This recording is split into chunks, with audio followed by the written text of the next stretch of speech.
Welcome to Training Video 23, Time Tracking and Pay for Performance. At SCW, we always want to ensure that our employees are paid appropriately and competitively for their work. Part 1. Tracking Time. To comply with regulations and federal laws, we are not permitted to pay for time spent not working. For example, drive time. Driving to and from the worksite is not counted. But in the case of really distant work sites, SCW can pay ride time to drivers and non-drivers, both ways at $10 an hour.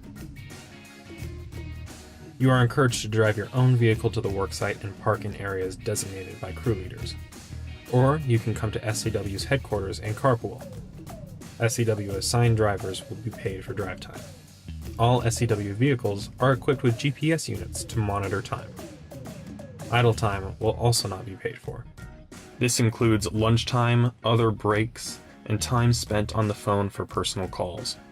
Each employee is responsible to make sure their time clocked in is accurate. Any time issues not corrected by employees within 48 hours will no longer be changeable.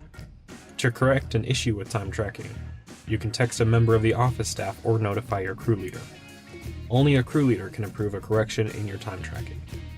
So if you aren't a crew leader, don't come to the office and ask the staff to make corrections to your pay.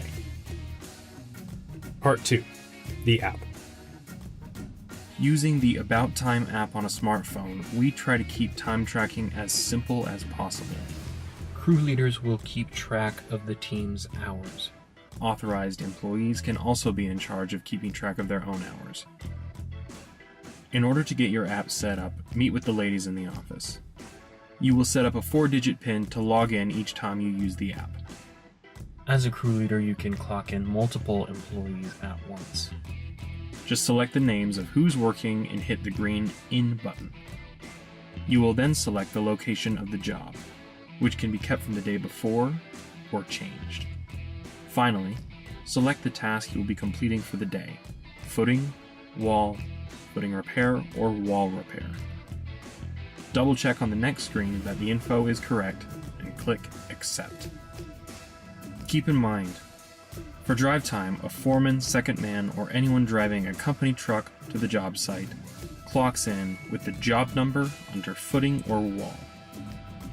For loading and unloading trucks, clock in with the job number under footing or wall. For shop time and building, also clock in with the job number under footing or wall. If you're cleaning trucks or working with Francisco, do not select a job number, but scroll to the bottom and select Shop. Then you can select either Clean Truck or Work with Francisco. If you're working with another crew, make sure to clock in under their job number. Do not clock in for ride time. It will be added by the office. And remember to clock out for lunch and clock back in when returning to work. To change jobs throughout the day, click the green In button and select which employees will be switching. The app will then ask if you want to keep the same location. Hit No, and on the next screen, you can enter the new job number. To clock out, simply select the employees who are done for the day and hit the red Out button. At the end of each day, make sure to hit the Sync button located in the corner of the keypad where you log in. After the time card has been synced, employees can view their hours at www.abouttimetech.net. You will log in with the email address you gave to the office. The password to log in is lowercase SCW*1234. The office assistants can help set up your own unique password. Check your hours every couple of days to make sure everything's correct. Missed hours may have to be added to your next paycheck, so get any errors cleared up ASAP. To verify that the records are correct, hit the Records Manager button. Then, go to Spot Check, and you can look over your records to verify. If you see an error, call or text the office within 24 hours. We will fill out a time correction form and submit it to your crew leader for review. He'll approve it if everything checks out. Adjustments typically take up to 48 hours. If the change is not approved and you wish to dispute it, you may schedule a meeting with one of the office assistants and your crew leader. Part 3. The pay and the company. It's important to remember that for SCW, all of our jobs are competitive bids that are made at a fixed price.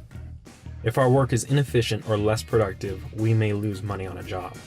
If SCW loses money on job after job, we will have to raise our bid price and lose out on work.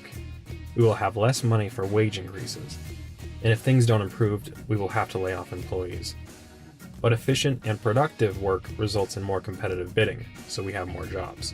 More jobs means more money, and an increase in wages and investment in the company. Keeping these things in mind, SCW will pay more for those employees who demonstrate that they are working more efficiently and more productively, because these are the workers who make our company successful. In contrast, workers who are drains on the productivity of the company will have to be let go. Workers who are late or absent, poorly planning their duties, standing around and waiting to be told what to do, workers who don't learn from their mistakes or always have to redo their work. To review, idle time like driving and breaks are not paid for. SCW uses About Time as an app to track your hours. You can use it to check your time that you've worked. If there are any problems, please contact the office staff and let your crew leader know. SCW rewards employees who benefit in the company with wage increases, so follow procedures correctly, learn from each job, and plan to organize